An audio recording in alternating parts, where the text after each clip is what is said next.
Okay, so one more session.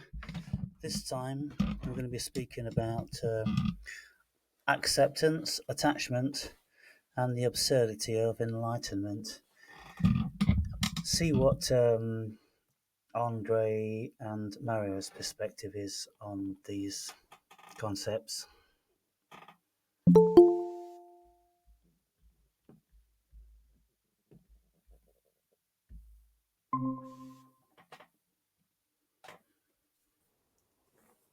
Okay, you know in your photo of you, you've got your guitar and short hair.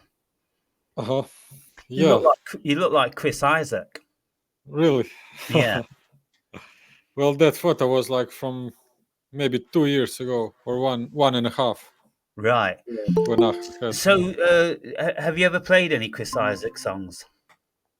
uh, maybe this one. What it's called?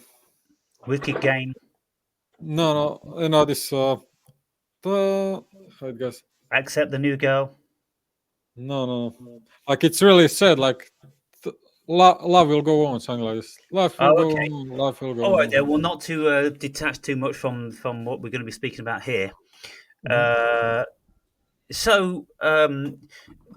a few days ago, I made a few videos in relation to attachment. Um, kind of like a morbid attachment, to people and Mhm. animals and that sort of thing, where we feel so attached that we are afraid of the ramifications of that attachment should we be severed from who or whatever it is that we are attached to. Now, um, I feel this quite profound, and I can only speculate that the reason why I feel it so profound is because my attachment to my mother was severed in my formative years. When I was 4 years old, my mother took her life, and that had, of course, a very large impact upon me. And some of the things I can see how I am today is a result of that. And there's other things that maybe are still a mystery. And so when I have something that's close to me, it's a double edged sword because it feels, on the one hand, beautiful, but on the other hand, terrifying because it always is equally at the forefront of my mind that one day you're going to lose this person or this thing. And so that then, Yeah. it kind of like, it puts you in the moment of preciousness. Whatever you're experiencing is precious. But Yeah. tomorrow, next week could be terrifying. Yeah. And you kind of like, you live in dread, but you're really really enjoying it, and you're enjoying relationships more than most who haven't had that, who haven't experienced the loss, because when you know what that loss is, and this is why I speak with such profundity and such energy. I said to you guys in the last video, when you really know what evil is, when evil has been within you and you would take your life to escape that evil, then you know evil. Yeah. Now I'm telling you that Uh, when you know love, when you've known love, and you've had that love taken away from you in an instant, you know how terrifying the potential to love again is. Yeah. yeah. So, Yeah. who wants to start That on this? this Yeah. is Yeah. the core essence. Yeah. It's something that it can take extremely hard. It can be an extremely traumatic experience. I feel it is brutal. Yeah. So I had can you give an instantiation of this? When did you experience it? the first time I experienced this was not me experiencing it. It was seeing my father experiencing it. Then after that, it later on became me who experienced it, and yeah, that was harsh. Yeah, uh, I changed a lot through that time, but I didn't. I maybe descended for about 1 or 2 months like this. Then again, it was painful for a couple of years, but I still got better and better and better. Like it drove me to keep my discipline and all that kind of stuff, So through that, I got better, but it's very hard to this connection with women. Always have this like painful aspect to it, because it's better to think, okay, we enjoy our moment together here, but tomorrow this will be maybe gone. Yeah, It's better to think like that, but how many of yeah. us can? It's not easy if you get infatuated by love, because it becomes like a kind of possession of the Yeah, mind and the yeah, spirit. yeah. So Yeah. that's a very good point. Do you want to enlarge upon that? Because when we're talking about evil and sex, well, I think evil is a bedfellow with love also, because it's a very fine line between love and hate, which is evil. That's always Yeah. been told to us. It's a very fine line. You know, you've got stories of people being madly in love, and then one catches the other in an affair, and then one is murdered. And it's kind of like, well, you was in love until you discovered that, and then all the love, what happened to it? It got transmuted into evil. Yeah. There are thousands example that we could give. Just imagine you are lying on a bench and listening to music. You are playing music on a radio or something, enjoying the day, and suddenly some people come and sit near you somewhere, and the whole joy that you had till now is gone out of sudden. This is just one example, of how love can suddenly turn into something, you But know. that doesn't sound very extreme unless you're going to bring the Catholic Church into it again. Yeah, but no. Just imagine how your mind and your brain cells are now relaxed in a complete trance-like state. I And mean, suddenly look, people come and ruin it.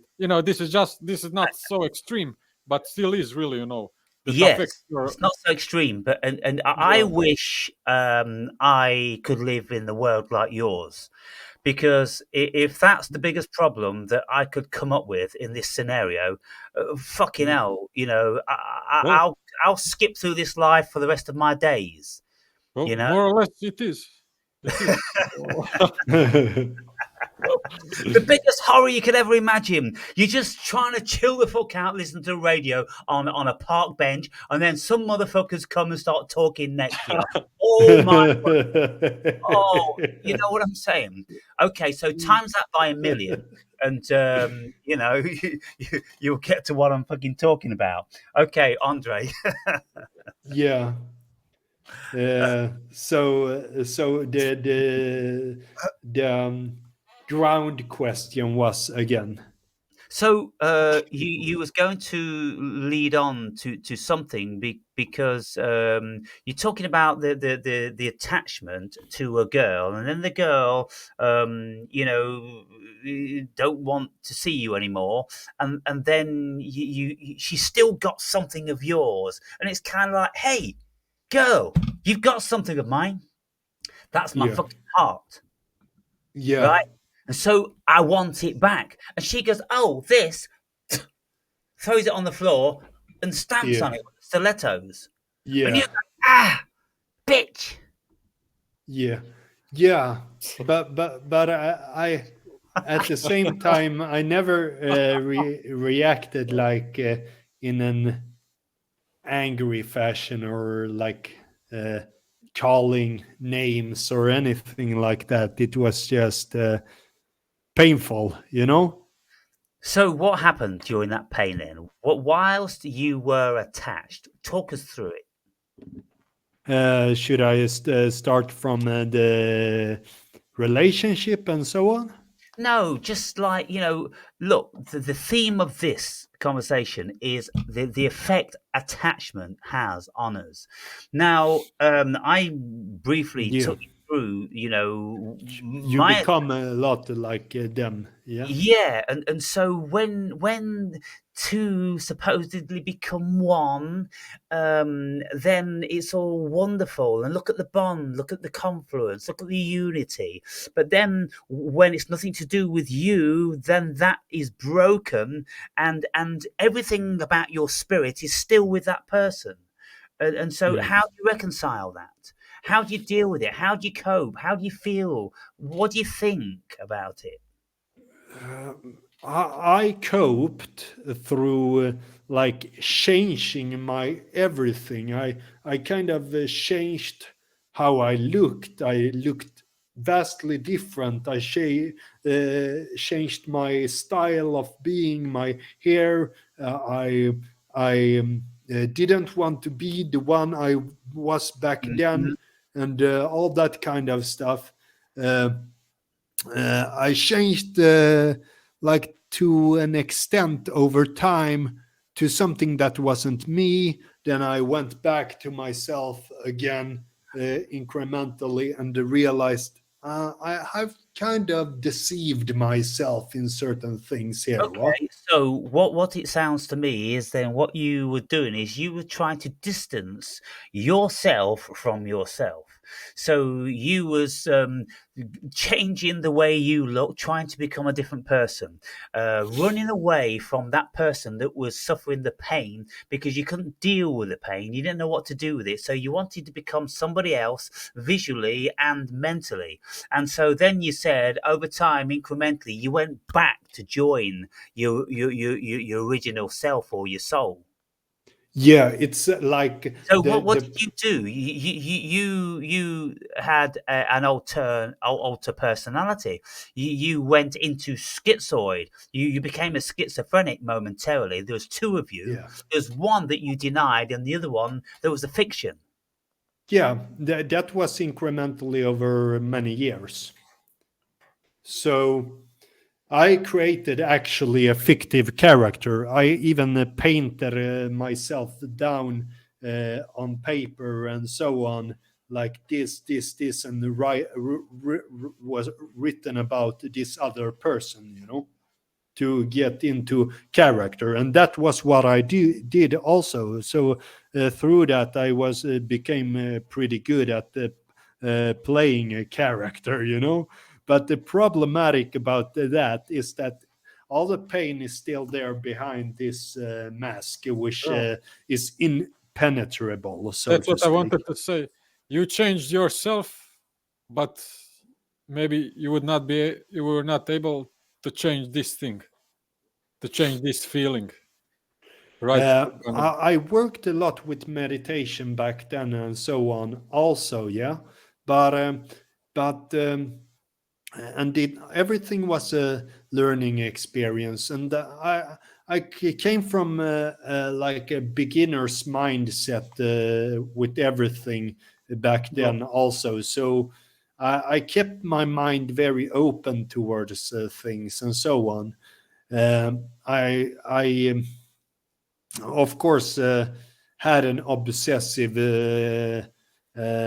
way of being and so on, and I played a character around people to even be able to uh, like work and so on. Yeah, because um, I because I came from somebody who doesn't know really how people function, to then put myself into a new character and learning through that new character how people are functioning and realizing how different I am to all of those and always have been very different to all of those So most why, people. why did you feel the need to create characters, create personas? What, for acceptance? Because people didn't accept you in your original form? No, because I needed more girls for like bandage. Bandage. Yeah, bandage over the pain for so it was like pain who drove me towards. I need to get over her, you know. Yeah. You created uh, an altar Yeah, um, that your character was a fiction, uh, and you were presenting that to the world, and maybe acting different and things like that, denying your original self because you just wanted the freedom of stepping outside of that. You wanted to role play. You wanted to be somebody else, and so yeah. yeah, Yeah, to feel what it is like, because you learn a lot about yourself. You learn a lot about other people as well, because people will respond different to you if you are a different character as well. You know, a yeah, vastly different character. You yeah, you can apply different traits. You can even apply more flamboyant traits and so on, just to see how people respond and so on. You know, yeah. uh, and then when I incrementally came from this. Um, Controlled kind of multi personality thing uh, back to the previous one. It was almost like this part, which was not authentic, had authentic parts within it, which married up with the authentic me, you know? Okay, So those two parts, the one that I became and the one that I was before that, got good traits, both of them, and then they marry up together, and then we burn away this inauthentic trait. Yeah. right, So So a kind of alchemical process in that indeed. also. I would go again to the question. Then again, are we then still able to actually finish this hurt that happened? Are we Yeah, able to, you know? I'm quite not sure. In I, this uh, I, I- I'm not situation. sure either. I don't think it No, ever goes away. no, yeah, I'm that's a not sure. point also, actually. There are always like a residue left of it, you know? Yeah, Yeah, A but then residue that I have tried to work it through with enormous amount of psychedelics. Yeah, taking like a 7 gram of mushroom just because working through that, and that is after many years. You know, I realize after like 12 years afterwards, I realized, oh, I haven't worked through this. I thought I worked through it, you know? Then I need yeah, to and go then it back comes to back. it again, you know? So as you Aaron named this one video, it said no friends question mark living with the unconscious fear.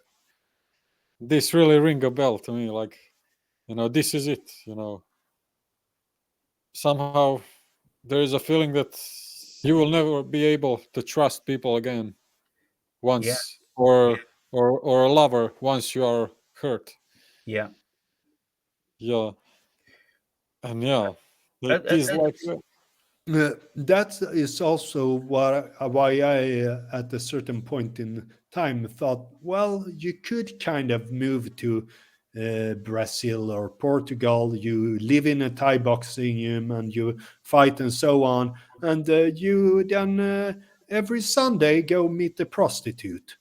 mm, That's one way. then you don't need that part. Or you can have a very simple relationship where I have this girl here, she cooks food to me, and she gives me sex, and I By the have the way, money, but I don't attach to her, you know? yeah, I was just going to say, when you lean over like that, you go out the picture like that. Sorry, yeah. Yeah. So when we are naive and we fall in love, we give everything because it's the most wonderful thing and we're so free. When we are burnt by that love, there's always something that we don't give. If we do give it again, we're obviously stupid. We obviously haven't learned the lesson. Oh, we give everything again, and then the same thing happens, and then you're devastated again. Well, you see, what I'm trying to work out and, ask people to engage with, but they don't because they're all empty husks, is what sort of people have I got watching? Because when you look at people and they get married like 4 or 5 times, you got to ask the question, what the fuck's going on? Either they don't know what love is, or they are as cold as ice because they don't feel the severance. They don't feel the failure of the relationship. They don't suffer any ramifications because some people, they get divorced and then they're married again within the year. They've met someone and decided this is the person for them, and then they get married within a year. Yeah, that's unthinkable. Yeah. These My, are the my, biggest mysteries for me also. yeah. What sort of fucking mindset, what sort of character can do this? I can't see anyone that could really love doing it. And I can't see anyone really being human and sensitive doing it because you're gonna need fucking time to chill out from the devastation of losing the first one. You've got to do a lot of work on yourself. You've got to ask yourself a load of questions. You've got to do some soul searching. And then when you've done that, maybe 5 years later, you might feel a little bit ready for another go at it. But, tentatively, these fuckers that just rush in and out of it, I think they're just automaton. Yeah, I think also it's different for men and women. For men, it's more harsh for, I think.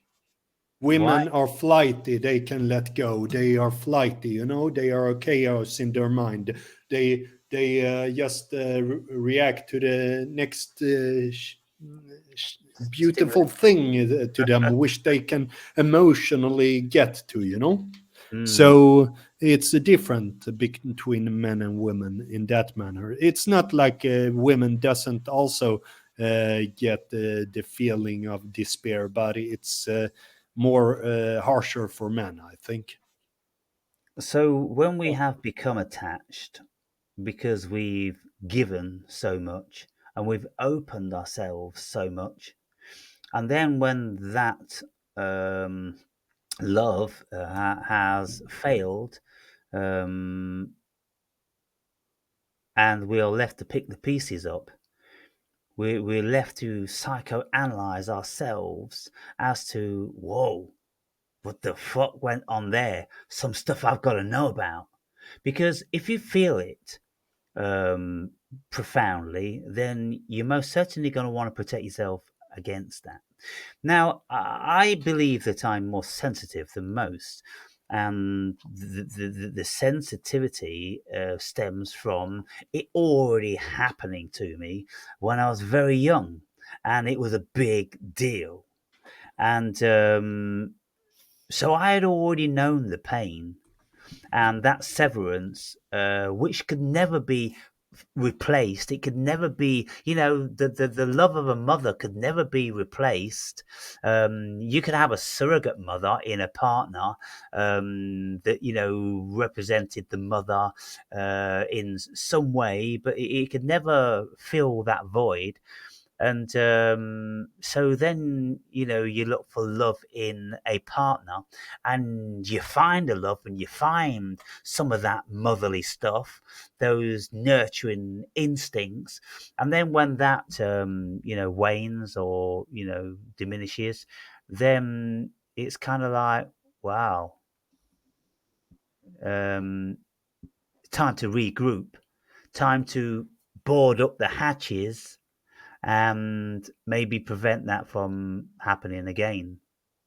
So, what would you both say? I mean, you've not been married, you've not got children. Have you really been committed to a partner long term and had the rug pulled out from under your feet?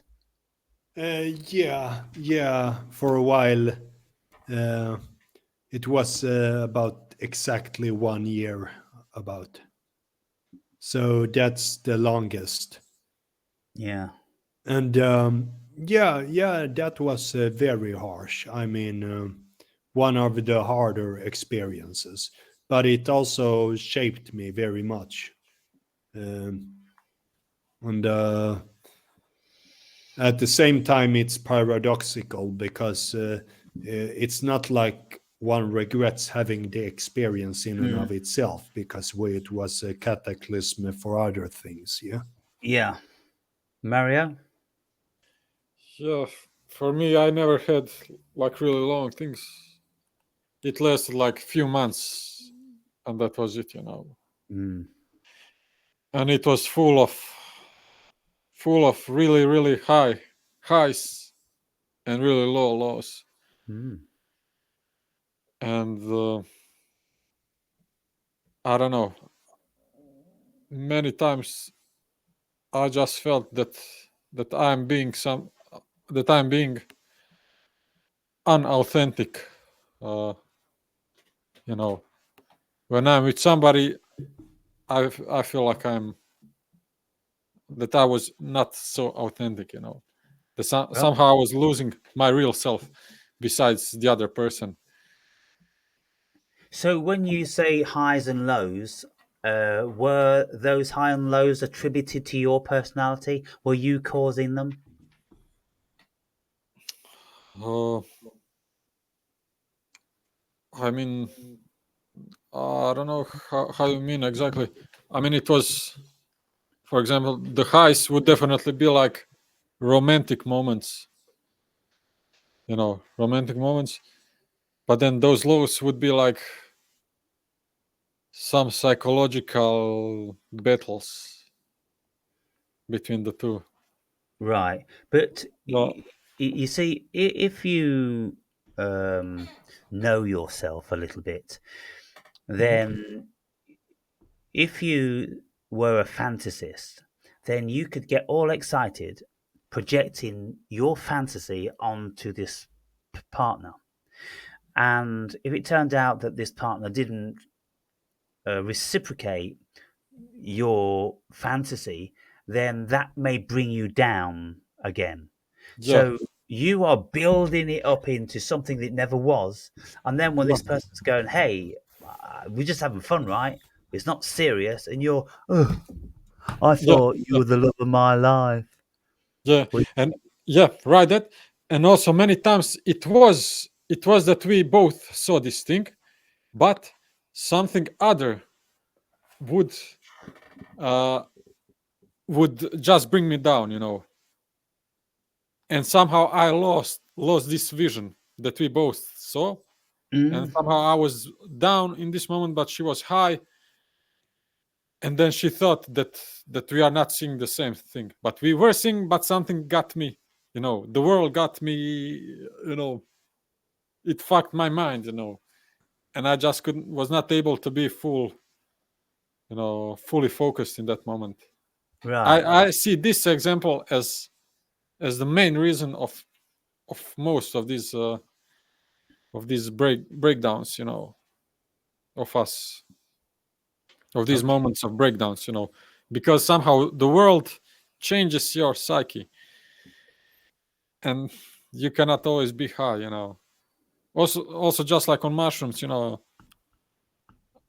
for some time you have this you are in a certain void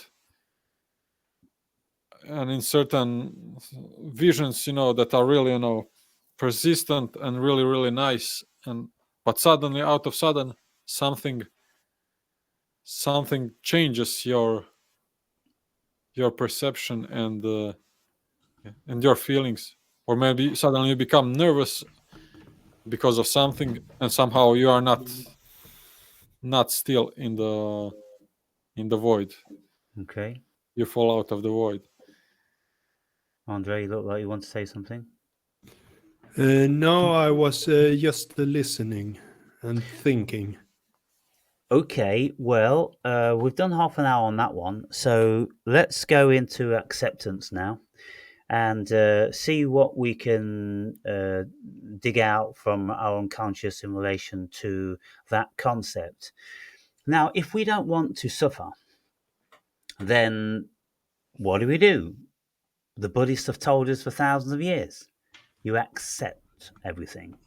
You just accept everything, and then that should diminish the pain. Well, Yeah. that's easier said than done, as we've already discussed. And you see, it's easy for Buddhists to say accept when they don't have relationships and they don't have jobs and they don't have families. You know, the Buddhist monks, the people that are serious about what they do.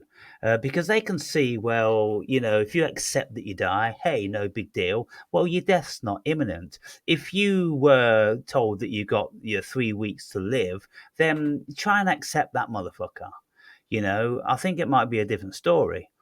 And so I've got lots to say about these spiritual and religious idealisms, projections. It's like when Jesus was supposed to have said, "Turn the other cheek." I'm like, in what fucking world? In what fucking world? Yeah. But what I have heard about this Christian thing, turn the other cheek. I know it doesn't really have to do with that, but it is that often people overemphasize turn the other cheek. There is other things that aims at the other things like standing up for oneself and so on as well. I can't remember exactly, but Well, you see, turning the other cheek is another way of saying acceptance, isn't it? yeah, it is another way to say an acceptance. Yeah. Or it can Because also it I'm can going to also say, mean if someone slaps you, then you just accept that you've been slapped, and you don't want to slap them again. So turn I the other slap cheek. them back. Of principle, I need to slap back. Yeah. Well, I would see their slap coming like this, and I would go Yeah. beat them to it, or I'd go the slap's coming in like this. I'd go. Yeah. Better think twice, motherfucker. Now, what were you going to say, Mario? it can also mean that when someone hits you and you turn the other cheek, it can also mean that you are so neutral and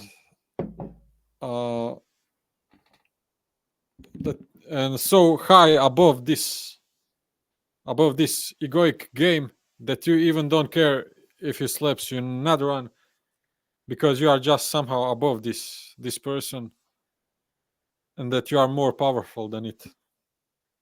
Well, what if he That- slaps you 50 times? He's still more powerful? yeah, because somehow these hits don't hurt. I can see this story as this also, like, Yeah, it sounds very much like what Gandhi was promoting. Yeah, Yeah. the whole pacifism thing. And, during the time of the British reign, when the Indians were marching towards the soldiers would just shoot them dead. and they just keep marching and marching and marching. Or if on occasion they never shot them, they would beat them with solid canes and split their heads open. And if the Indians could keep walking, then they would keep walking, just to show them that, you know, the violence isn't going to affect the outcome. You may kill lots of us, but there's millions of us, and we want change. And so Well, then, by the time these soldiers, you know, got sick to their core of smashing people's faces in, and they kept walking like zombies, it's kind of like you got to ask yourself questions. Wow, do I want to continue to do that to defenseless men? You know, and so this pacifism, you know, it had an effect, but many people died. And so this pacifism thing is all right when you're at the back of the queue, and you know 20 people get beaten to death before they get to you. You know, then pacifism served you because it stopped the violence. It didn't serve all those that were dead. Yeah, and I think I don't like pacifism. You know, it's more like in Bhagavad Gita. You have a duty if Yeah, you are a warrior. yeah. I think more like that, and it's.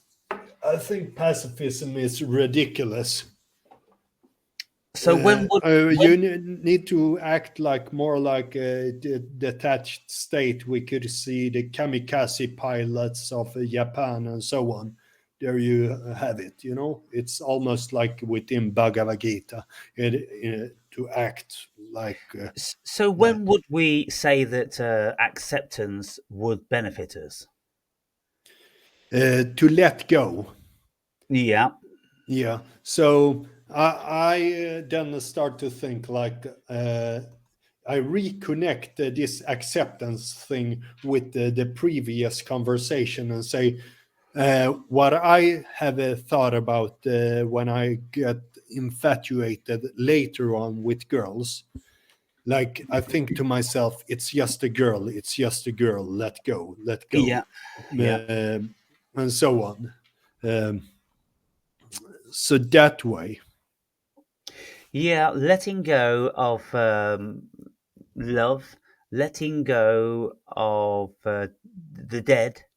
You know, that's a very powerful one, to accept that they're gone, and then just to let them go. You see, this whole letting go, uh,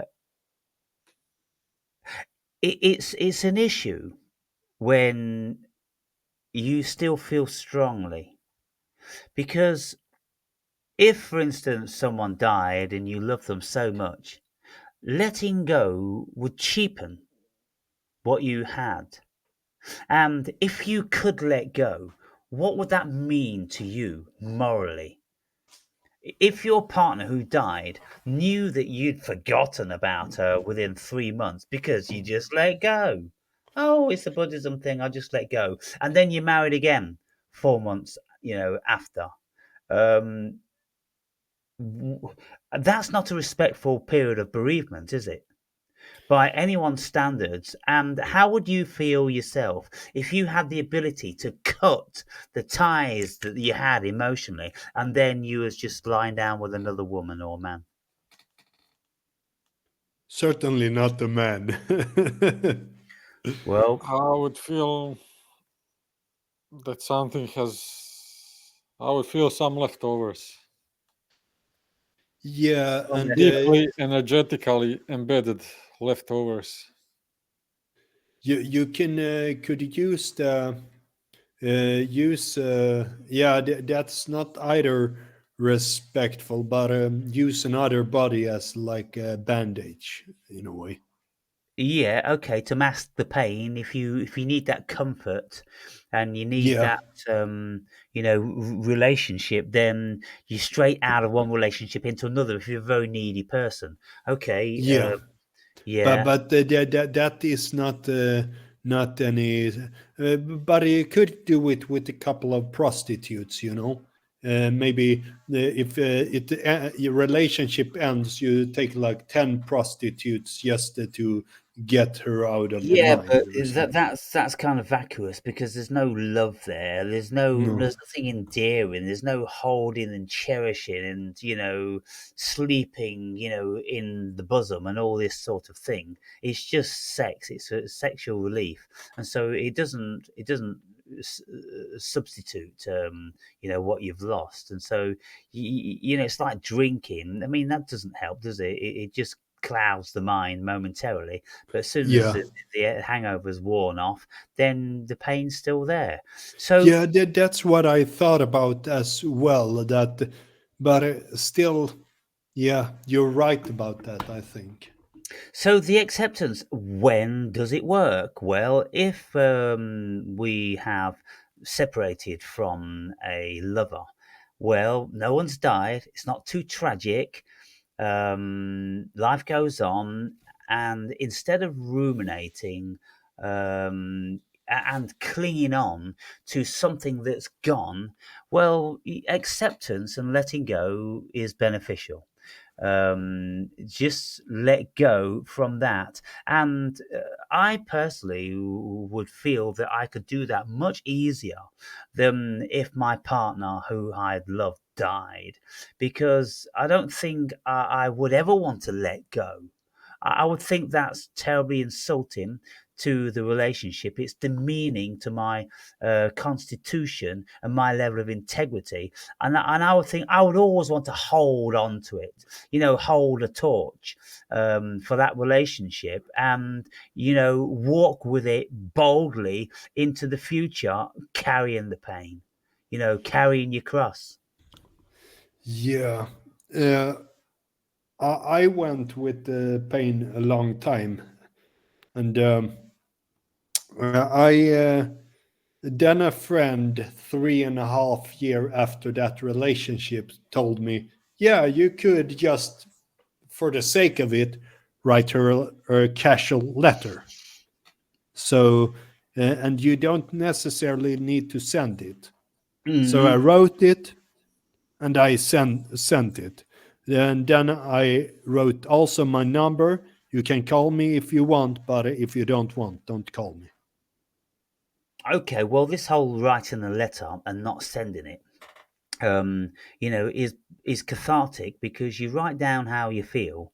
You go through the act of, you know, communication, and it comes from your heart. And under normal circumstances, you would send it, but you don't send it because you realize that you're not necessarily in the best emotional state, and it's not going to be received well because the relationship really is over, and you're going to appear to be weak and clinging and all those sort of things which are not attractive to Yeah. women. And so, yeah, the power of writing the letter but not sending it and having no intention to send it. How I did, I wrote it in actually a non-clingy way, so to speak, Right. because I wanted it to be perceived as non-clingy. Mm. So, and I sent it 3.5 years later. Ooh. So what was the letter? Were you saying, if you want to get back with me, you can? I can't remember what I wrote, but I know from the person I was then, I wouldn't. I would be very meticulous, but to not be clingy because I don't want to be perceived as weak. So I can't remember more than that. I wrote my number there. It was like of one page like Yeah. this. I wrote, and I wrote, "Call me if you want to. If you don't want, don't call me," Mm-hmm. and so on. And I wrote probably something like, appreciate what we had," and so on and so forth, but not too much. So So, tell me about acceptance, Mario. How would you use it? When would acceptance be beneficial to you? Well, I guess in all walks of life, when you when you feel that something is when you feel desire towards something, but reality is somehow telling you differently, that's the moment when I think the acceptance has to take the place. Because when your desire is really strong, but somehow the reality shows that this desire is wrong, then I think acceptance is definitely. So But it seems, still, if the desire is really, really strong, then mysteriously, sometimes even the desire has to manifest somehow. We have to somehow express her also.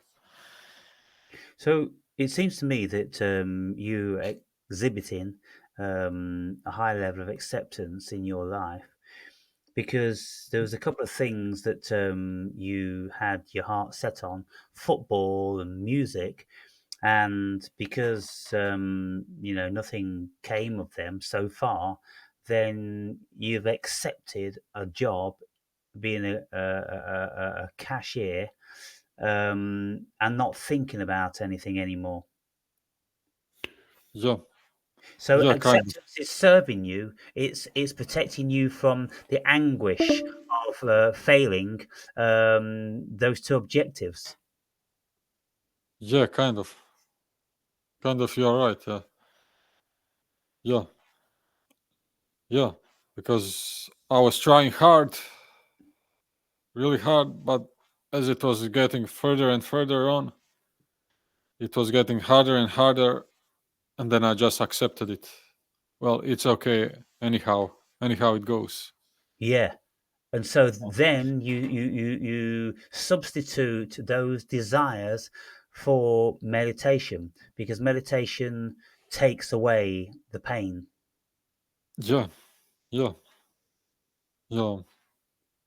Definitely. Yeah. So, in actual fact, then you have taken on quite a lot of the facets of Buddhism. You have got non-attachment. You don't want to be attached to anything, seemingly.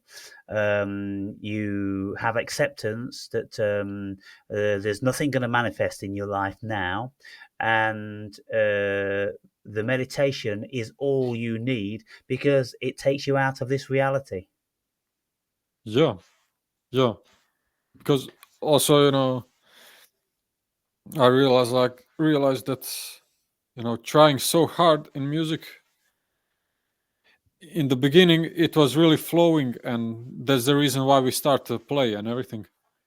But as more I had this vision of becoming something, I was trying harder and harder until in the end I realized that this is not natural, and that maybe it just doesn't make any more sense, even for the sake of this first vision of me being musician that was completely true and wonderful. If I'm going to fake this as if it feels now, I'm even willing to sacrifice the vision that was true, just to to drift away to the true place, Well, you not to see, feel it. you play guitar and sing better than I do, and you've given up, and I've not, and I will never give up. And so, what do you think that's all about? You've got more talent than me, and yet you give up. Huh. But I don't know, it is a bit also complicated, what it means, like, to give up. And I mean, I did not completely give up, but somehow I'm on a way to it, Yeah. because at the Okay. moment I feel that it is too much effort. you know. Too much effort. Well, No. you know what? How much effort is it to practice the guitar and singing each day in the evening time when you've not got pressing engagements?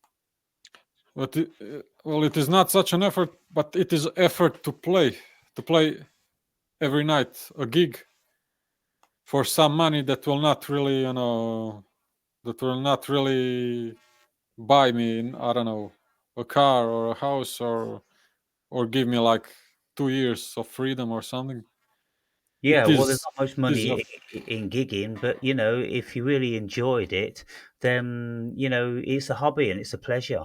And if anything over and above that comes out of it, then great.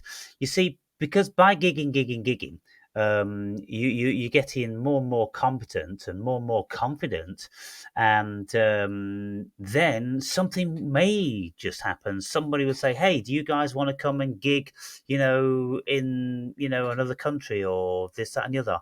And so you've let that go. You've let all potential go um, because of something. And I don't know what that something is. I'd find it if I spoke to you longer. But I remember you saying to me that when you are concentrating, your playing gets worse when you're trying too hard. yeah, yeah, yeah, yeah. Again, it depends on in which kind of sense, but yeah, somehow when it is flowing, it is flowing. But when you're like focusing too much on it, sometimes it becomes just like some numbers and letters, you know. Yeah, well, for me, I practice 6 days a week, and Mhm. many times when I'm practicing, my fingers are too sore because I practice too much, and my voice is too sore, and I'm not getting the best.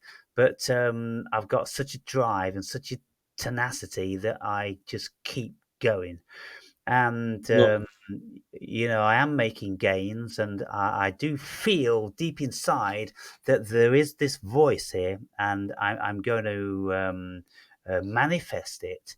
And it's taken a long time, but I'm going to do it. And then one day, when I've done it, people are going to say to me, "Where the fuck did that voice come from?"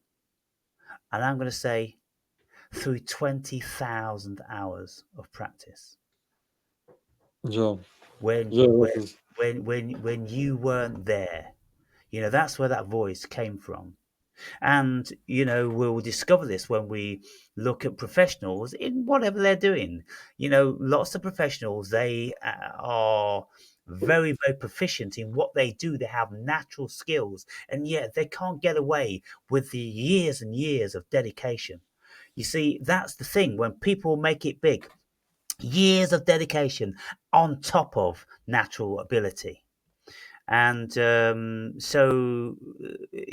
what you're doing now at your age, you've resigned yourself to meditation being the be all and the end of your life. And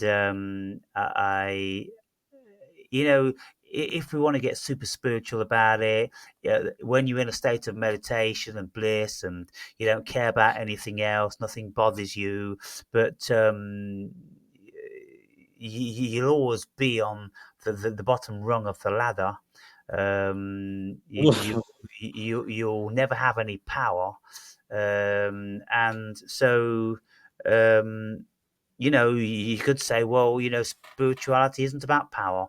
It's about letting go. It's about, surrender and all those sort of things. Well, if that's your goal and if that works for you, then that's your bag. Yeah.